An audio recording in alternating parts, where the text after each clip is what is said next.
Parental alienation is a complex form of psychological child abuse that involves the subtypes: corrupting, exploiting, isolating, terrorizing. An insidious, underrecognized form of child emotional abuse with devastating lifelong consequences if it's not properly discovered, assessed, diagnosed, and treated. There is a lot of confusion about the terminology. See, we use parental alienation to mean the condition of the child. In the child's mind, the child is rejecting a parent.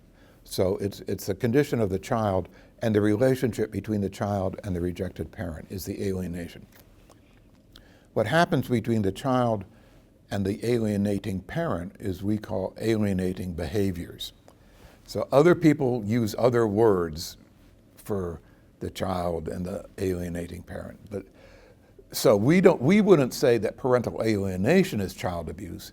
We would say that alienating behaviors are child abuse. I use Bernet and Lorandos' definition. I use the 5-factor model and all the science around. So I bifurcate parental alienation two ways. There's the historic parental alienation syndrome. I view that as child-focused. That is a perspective on what the child is doing. The impact of alienating behaviors on that child has a syndromal group or cluster of symptoms associated with that behavior. The child behaves in a certain way, and I would qualify that as parental alienation syndrome.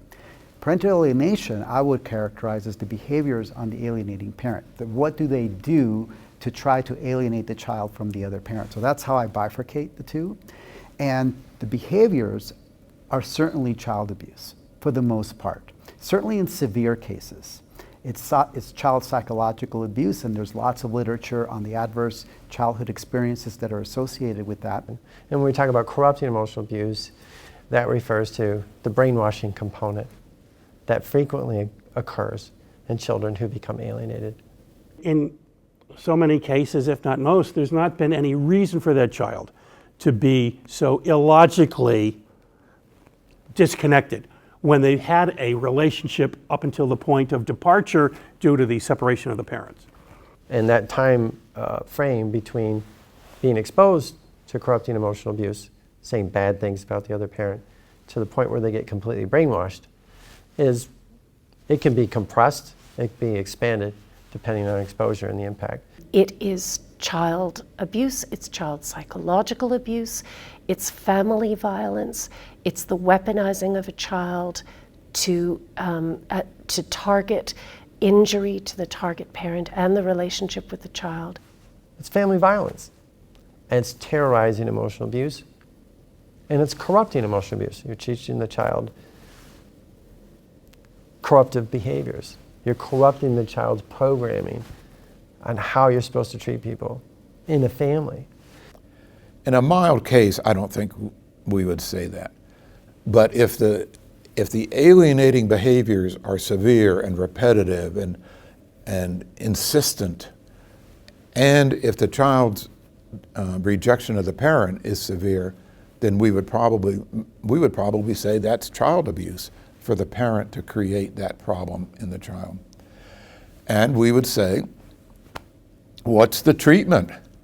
The child needs to be removed from that home if that parent is severely engaged in alienating behaviors.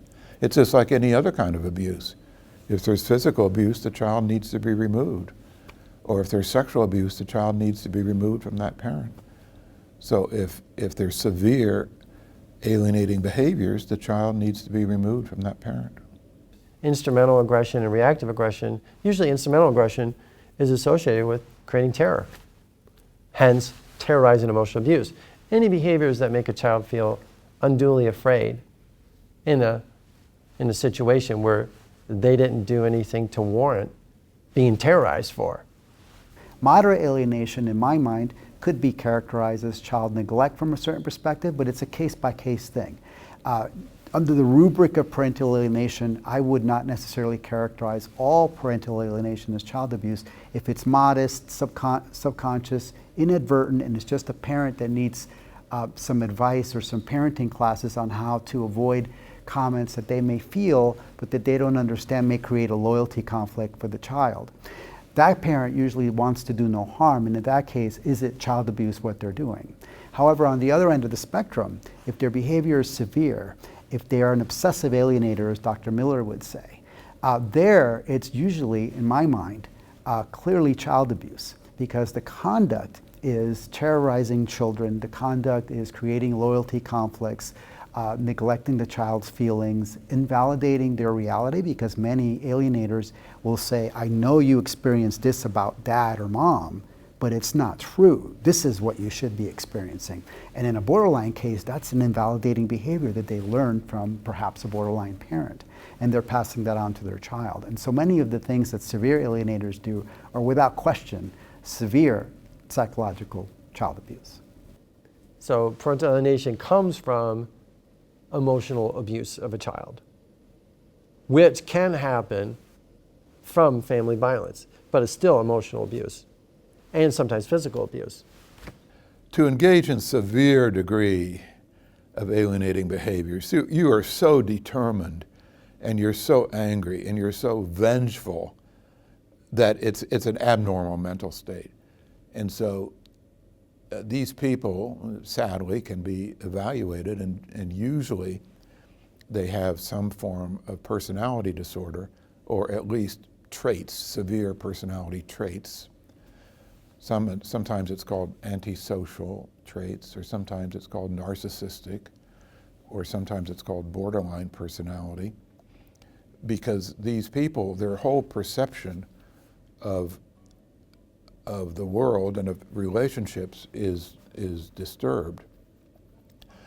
And if their child is removed and placed with the other parent, with the parent who previously was alienated, many of these parents don't want to change. They're so stuck in their perception that they're the best parent in the world and the other parent is evil, that they would rather be stuck than make the changes to have the child come back to them.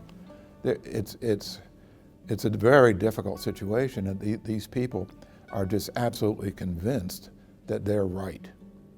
And so it's called a personality disorder if they're that convinced.